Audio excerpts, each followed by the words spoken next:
is it the right time with this uncertainty? And I would say this is probably the best time, because you're going to be able to involve yourself in an organization to be able to understand that uncertainty from a different lens, but more importantly, be able to contribute to it. And they want to contribute. They want to give back to their community. And being a reservist actually enables them and empowers them to be able to do that on an official level. Good day and welcome to the show. My name is Barry Pitcher, CEO of Commissionaires Nova Scotia, and your host for Purpose and Protection. Today, we're honored to welcome Brigadier-General Mark Parsons, Commander of the 5th Canadian Division of the Canadian Army. With an impressive career that spans decades of service, Brigadier-General Parsons has held key leadership positions in both domestic and international operations, as well as high-ranking security roles that have strengthened communities here in Canada and abroad. We'll discuss reservists and how businesses and organizations can better support our service members. Beyond his military and security career, Brigadier-General Parsons is very passionate about building strong connections between the Canadian Armed Forces and all Canadians. We're excited to talk to him about the meaning of being a reservist, the importance of security in our communities, and the lessons he has learned from a lifetime of professional service. Well, this is great. And we have a tradition here on our podcast that as new guests come in, we offer a gift. Oh. And I'll offer this small token of appreciation. It is our 100th anniversary this year, so there's a centennial coin. Fantastic. Thank you very much. A little card to go with that, and we do greatly appreciate you coming in and offering your insight today. Well, thank you very much. It's much appreciated. So today's theme, folks, is about reservists, and a very interesting topic. It is reservists, part-time soldiering. Before we get into that, though, it's always nice to know a little bit about our special guests, and maybe you can tell us about who you are, where you're from, and a little bit about your family. Yeah, absolutely. So Mark Parsons, Brigadier General. I've been in the forces now for 35 years, wow. Almost 35 years this summer, all in the regular force. I hail from Newfoundland. So I grew up in a small community, Clarenville, Newfoundland, just outside of the Bay.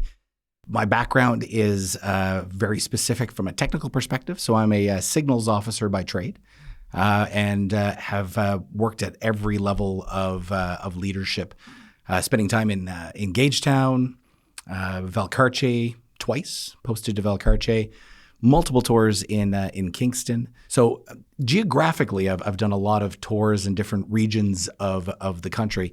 And then from a technical perspective, that's the beauty of being in the military is I've only ever done one job interview, but I've done multiple jobs. My experience is both from a pure tactical signals of dealing with communications in the battlefield, but I also have a background through what I've done through electronic warfare, signals intelligence, and most recently cyber operations. So in a nutshell of 35 years, it's very quick to do those types of things of who I am. But I'm a Newfoundlander, somebody who has lots of operational experience in the Canadian Forces, but with a breadth of technical background that has been able to do things at the tactical, operational, and strategic levels. Wow, very impressive. Congratulations on a fantastic career. Wow, that's outstanding. When we talk about, as an introduction, we said 5th Canadian Division. Now, for our audience, they may not know who or what that is. Maybe you'd like to talk through us. What is 5 Div? Yeah, absolutely. So the Canadian Army writ large is broken down by divisions. So we have 4 divisions across the country. If you were to go numerically, you would have 3 division that's out in the west. You've got 4 division that's focused around Ontario, 2 division which is focused in Quebec. And then, of course, the 5th Canadian Division is focused on the Atlantic provinces, including Labrador, Newfoundland, and Labrador. The interesting part about 5th Canadian Division is that the task that we've been given by the commander of the Army is to provide direct operational support for all deployments for very specific enablers. That is specific equipment and technology that, because of its technical requirements, but also the cost of being able to deliver these capacities are brought together into one organization. So 5th Canadian Division is that we're the enablers for the Canadian Army for the majority of our operations. Unique, however, is that the 5th Canadian Division, we have a mix of reservists, reg force, civilians, and Canadian Rangers. So right now we're sitting at approximately about 6,700 personnel inside of the division. We've got roughly 2,600 reservists, about 2,000 reg force personnel, 660 civilian employees that I have inside of the area of operations, and approximately 1,000 Canadian Rangers that are in Newfoundland and Labrador predominantly. So when you consider that mix, and when you consider the region that we have, it's quite a big task that we've got for 5th Canadian Division. Wow, and what a significant portion of that are part-time soldiers. Absolutely. So what a great segue into a reservist. So if we talk primary reserve or reservist or part-time soldier, back in the day called militia even, tell us what is a reservist and what constitutes a reservist in day-to-day activities. Yeah, so if you were to categorically identify a reservist from a reg force person, you put them side by side in the same uniform, you wouldn't be able to tell them apart, quite honestly. But from the background perspective of where a reservist comes from and where they're what we call force generated, a reservist is an individual that commits to a part-time to full-time employment in the Canadian Forces, majoritively at the local level. So a reservist is anyone. It's we have high school students that start off at the age of 16 all the way through to their university years. We have professionals. We also have what I would consider a more mature audience. So we have people all the way up until the age of 50 that are in the reserves, committing to the roles and responsibilities that they're given.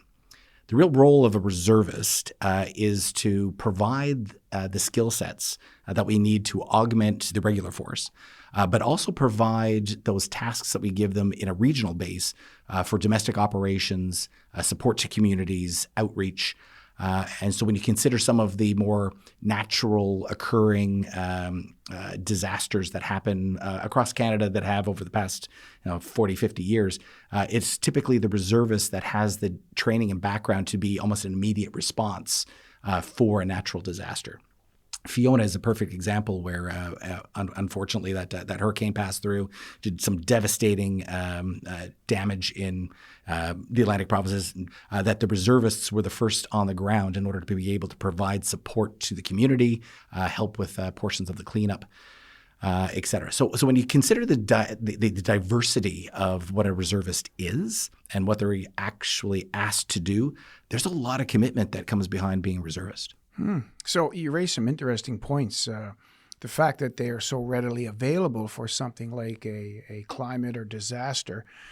Would you attribute that to the civilian mindset that enables them to integrate in that environment quickly? And maybe is it the deployability, the fact that they're already here living in the areas that are often affected? Yeah, absolutely. So one of the benefits of being a reservist is geographic stability.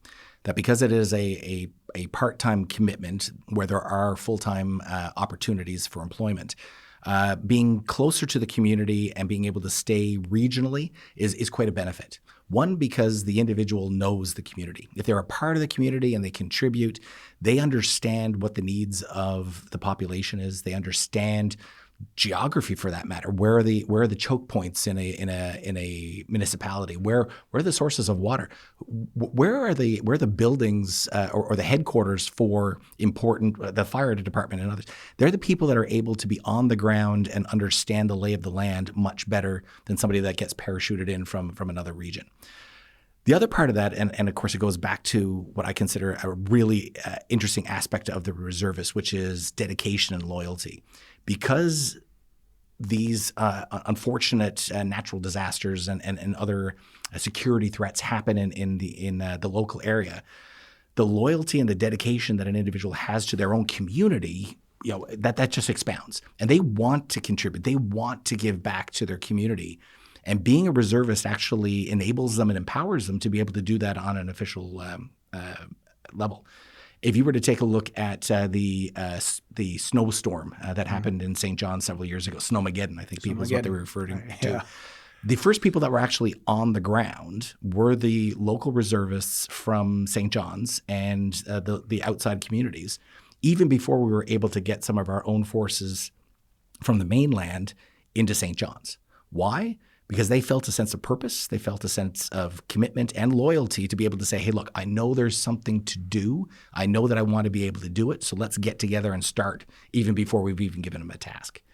That is what I would identify as what a reservist is. Somebody who is committed to the community, committed to their roles and responsibilities, but somebody who's always willing to give back, both at the local level mostly, but again, at that national level for some of the roles and responsibilities we ask them to do nationally for the Canadian Forces. Yes, and I think we have some common ground. I think you were in Afghanistan in 2007. Correct, yes. So I was there as well in 2007. I was at the KPRT, which was the reconstruction team located near Kandahar, and you were...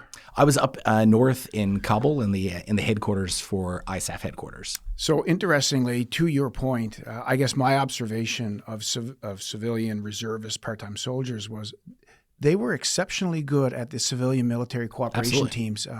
I was always amazed at how agile and nimble they were to be able to go and speak to chiefs, village elders, even a child. They had a unique connection. They weren't all business. That's right. They knew how to negotiate, talk about property and legal issues. So really nothing much has changed in terms of their application here. So if we talk about operations, is there anything preventing a reservist from doing some of the things that you have done, like deploy worldwide? Absolutely nothing. For a reservist who actually wants to do operational tours, we have the ability in order to employ them into those areas. If you were to consider that right now, when we have our operations in Latvia, so Opera Reassurance, we have Op Impact, which is in Jordan and other parts of the Middle East. We have Op Unifier. We have major operations in Europe and the Middle East, of which 20% of all of our commitment that we have are reservists. And that is a task that we call an individual augmentee, or an individual who has either the skill set from the military occupation that they have been practicing inside of their own unit, or based on some of the skill sets that they have from their personal lives and their professional lives to be able to be employed. They will then take a leave of absence from their full-time job, wherever that is, and be dedicated and committed for up to a year in order for them to get the training that they need for that deployment, serve the time for a 6-month, 8-month deployment overseas, and then have a certain amount of time afterwards for leave and reconstitution and all of those things. So those mechanisms are in place, and we're always looking for and putting the call out for reservists to augment our regular forces. But we also do, and it's very interesting from a 5th Canadian Division perspective, we actually are deploying small units as reserve units into places like Latvia. So we have the task of providing what we call a force protection platoon. That's roughly about 30 individuals, infantry skilled based, that are providing that area force protection for those enablers that I was talking about, that are very special requirements for the Army. Completely of reservists. So not only can you get the opportunity to deploy as a formed unit, but you can also then deploy as an individual to augment the regular force on our tasks. Wow. And for our audience's knowledge, 5th Canadian Division is an Army-based formation here in Atlantic Canada and parts of Ontario. So for the young person out there listening to us now, and we've talked about deploying locally and maybe operationally, they may ask, what do I do to fill my time as a reservist when I'm not in school or working? And what would you say would be the highlights of pay and training in between those periods? Absolutely. So we have some excellent programs that are out there for reservists to fill some of that space that you're talking about. The first one is what we call summer employment. So we do full-time summer employment for reservists, guaranteed summer employment for up to 5 years. And you get to, from about the beginning to mid May timeframe, all the way up until almost Labor Day, you will be receiving tasks that are oriented to what you are training in, what your occupation is, around the country, quite honestly, or locally as well. And then it's guaranteed employment. The salary benefits that come with that, to be able to have a a guaranteed job over the summer when you compare it to some of the minimum wage and jobs that are out there is quite lucrative. The other interesting aspect of the full-time summer employment is that you're also getting trained as you go through. So there's going to be blocks during that summer period that, let's say you are a vehicle technician, you will go and do your vehicle technician training. So not only are you doing the training, you're getting paid to do the training. And at the end of it, you're getting the qualifications that you need that will be beneficial not only to the Canadian Armed Forces, but also for a lot of these occupations are skills that are represented back into the community. Vehicle tech, cooks, maintenance technicians, all of these types of skill sets that are valuable inside. So that's the first thing. I would also suggest to any of the students that are listening out there that being a reservist while you're at school also has added advantages. If you are a full-time student at a university or a college and you are a reservist at the same time, we offset the costs of your tuition and in other words, up to $2,000 a year for a maximum of $8,000 over the time that you're at university. The biggest feedback that I get from a student base and from a reservist base for these types of employments is the skills that are coming out of it. The biggest thing is, as I mentioned, are those hard skills that you can actually apply back into the community. We go up to Red Seal certification on a lot of these. It's the leadership aspect that is missing in a lot of the jobs that are out there that employers are looking for. They need somebody who's going to be able to step up, see a problem, have some type of rational thinking, and be able to solve an issue on the spot. That as much as it sounds like it's a no-brainer, being able and to be trained in that methodology, to take a look at it and being able to take a pause, assess a situation, and be able to give direction so that you'll be able to accomplish a task. Those are the skill sets that come directly and indirectly from being a part of the reserve forces, because you're in an organized environment where those types of direction that you get and give to complete a mission could cost lives.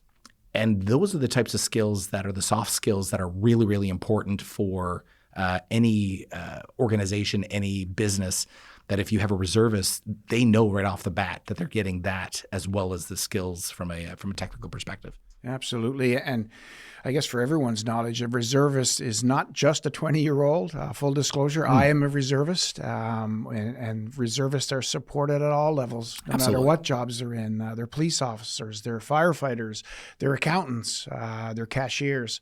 I know in my role as CEO, my board and you as my boss have been very supportive to juggle two lives, which is, as one author once put it, you're twice a citizen. That's right. And I will point out just a small example. I went to the Ukraine 2 years ago to assist on a major exercise. And for any CEO that's listening out there, I brought the Commissionaires flag with me, and I had a photo in that setting, and that branding went right across Canada. So there's a perk, a little known perk, that when you support a reservist to deploy, and I've been very lucky, my board of directors has been very supportive, but when your branding goes out into a theater of operations to say, hey, we not only allowed you to leave, we are behind you 100%. That's it. Go Canada, and we have a guaranteed job for you when you return. I think that's probably a little known fact that a lot of companies would love to know and would love to capitalize on. Oh, for sure. If we look at the trends now, particularly, on the end of Gen Z, recruiting challenges with the Canadian Armed Forces, with the Royal Canadian Mounted Police, even in my security sector, it's getting harder to bring people in the door. Is there anything on top of mind for you now with regards to recruiting, that any challenges that you see or any innovative practices? Yeah, so that is a challenge across the board. The Chief of Defense Staff, General Carignan, is addressing this CAF-wide. And is one of our main priorities of being looking at that problem set of what we can do and put into place in order for us to streamline the process, make recruiting more accessible and more readily available, but also take a little bit of risk in some of the spaces that we traditionally haven't, in order to streamline the process to get somebody into the training system as quickly as possible. So what has happened recently is some of those new standards have been adjusted.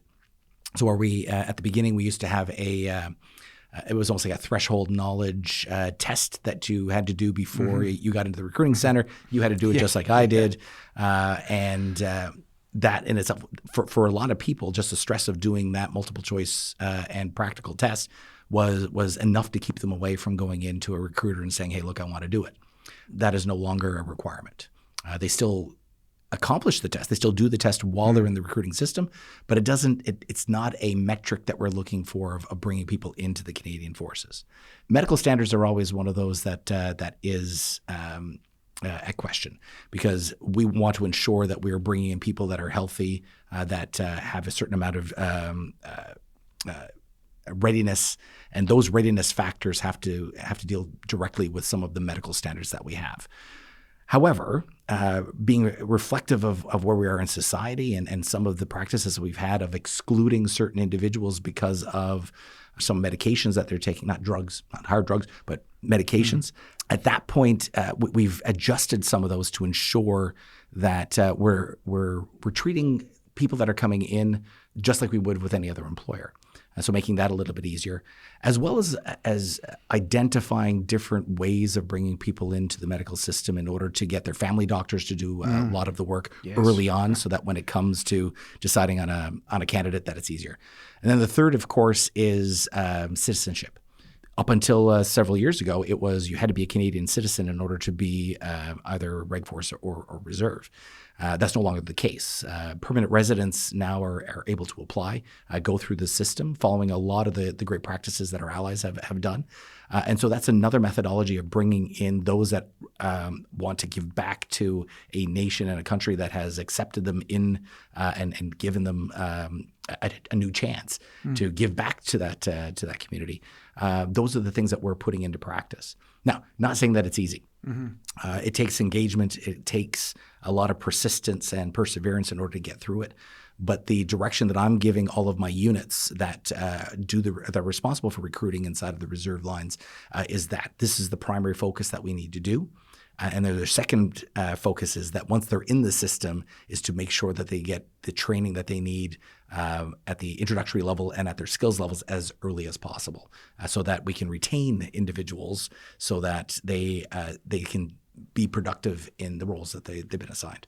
Wow. So it sounds like the roadmap has shrunk a little bit in terms of process, which, as we know, whether it's, being a Mountie, being a soldier, the number one complaint is, it's been X number of months, I still haven't heard, or it's by security clearance. So it sounds like they're really paving the way for a shorter flash to bang before they're in uniform. That's right. It's finding those areas that have traditionally added time on from the moment of interest to the moment of enrollment. And some of those are technical as well. For sure. So doing things by paper, now doing things digitally. At one point, and I remember back in 2017, in order for a reservist to get through the medical process, it had to be a fax from the doctor to the central agency, and nothing else was accepted. So the realization that we've changed from a digital perspective and able to put those tools in place to get people in and interested, but also from an attraction perspective, those are the things that we're putting a lot of emphasis towards in order to get the interest onto the table. Noting that it's a competitive environment with other organizations, RCMP, CBSA, Commissionaires. But that's the benefit of being a reservist, is that you can do both.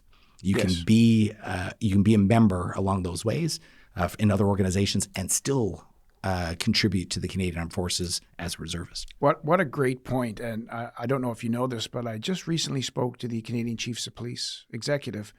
That was one of my speaking points was, we make them, you make them better. In other words, there is a lot of synergy in the world of service.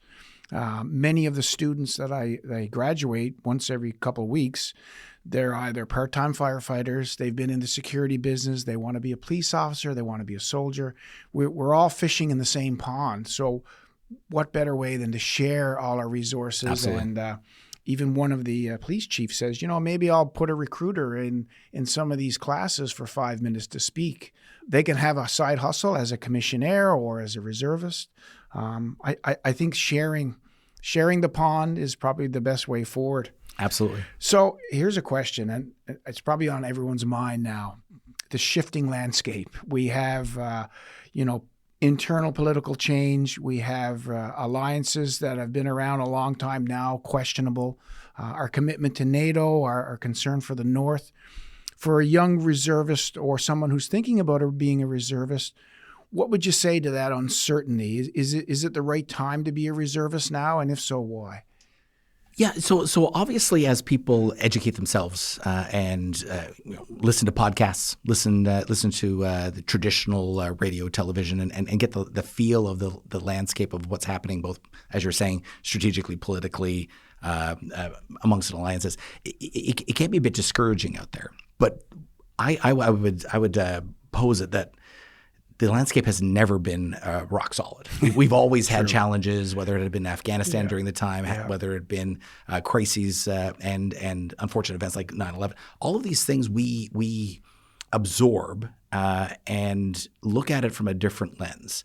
So the question that you asked is it the right time with this uncertainty? Mm-hmm. And I would say this is probably the best time, because you're going to be able to involve yourself in an organization to be able to understand that uncertainty from a different lens. But more importantly, be able to contribute to it. To be able to go and say, hey, look, I want to be able to give back to my country. I want to do my part and be able to make a difference. And we got a lot of that, especially at the beginning of Afghanistan, during the Afghanistan years. You saw a rise in people being enrolled, because people have had that need to commit, the need to give back to the community. And I would say that in times of uncertainty, community is the best way in order to shore up not only your own belief systems, but also your own dedication towards whatever you want to be able to accomplish. Reserves will provide that to you. And be able to give you those experiences that, despite what's going on in the world, those opportunities in order to improve yourself, improve your communities, improve your families. The unfortunate part of the business that we're in is that we gravitate towards those more dangerous roles. Mm-hmm. And as we start looking at what's happening in Latvia, the war in Ukraine, those are tangible things that can worry a lot of people about going in harm's way. But that is the reality of the business that we do. We are just like a police officer is, just like a firefighter is, of getting in harm's way in order to protect people. We have to do the exact same thing. And as a reservist, you're going to do that out on operations, but you're also going to do it at home. Because as we focus on the Arctic and as we start looking at those areas of responsibility that we have domestically, we need to be able to step up. And if civilians look at that from a way of, I want to be able to contribute, then reservists is one of those options for them to be able to contribute in a very tangible way. So what a great ender. You actually are talking about the last part of the theme, which is service, is something I believe, and obviously you believe in greatly. We need, and this is to the audience more than anybody, is we need your service in Canada more than ever, both at home and abroad. It's elbows up time. It's time to be out there, and we need new guardians of the galaxy, and certainly whether that be in the security realm or the Canadian Armed Forces as a reservist. We would love to have you join the team. And some people say, I'm too old, or I've released prior, or I used to be this before. We welcome everyone. And to your point, a true reservist finds a way to mesh all that into one great tasting soup. And that's it. And they're just another force multiplier. Given the breadth of experience you've just outlined, what would you say has been your biggest or your greatest highlight from those 35 years? Yeah, so the highlights have been the commands that I've had.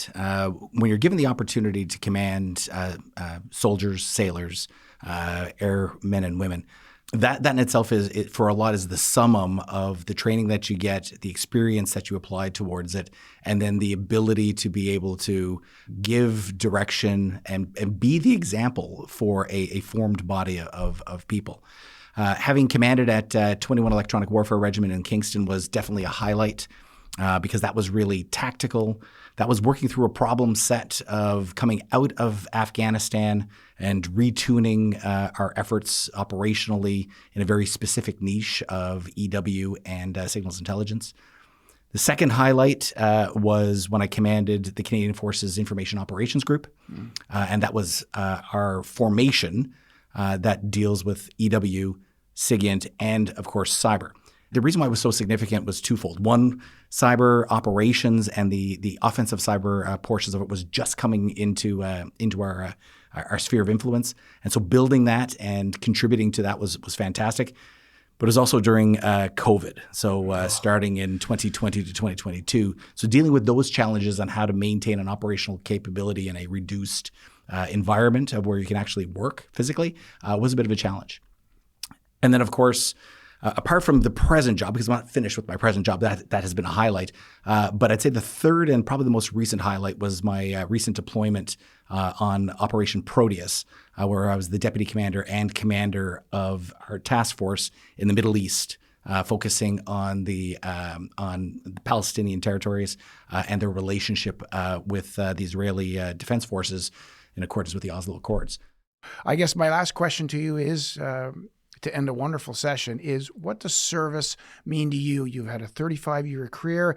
You're a brigadier general now and in charge of the largest formation in Atlantic Canada.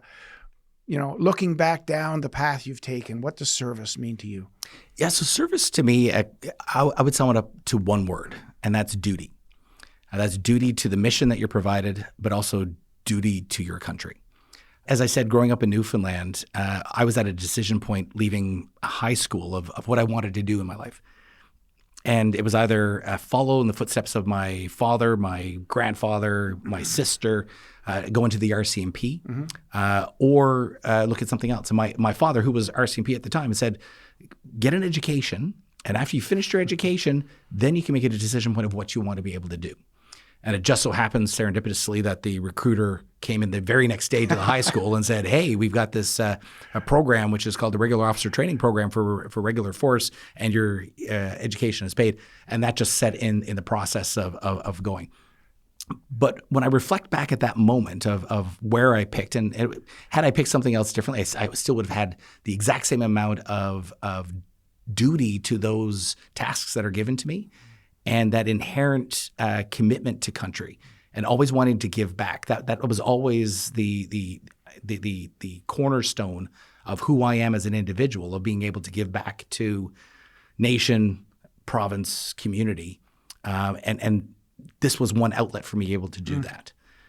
Going back to that point about the reservists, they can do it on both sides.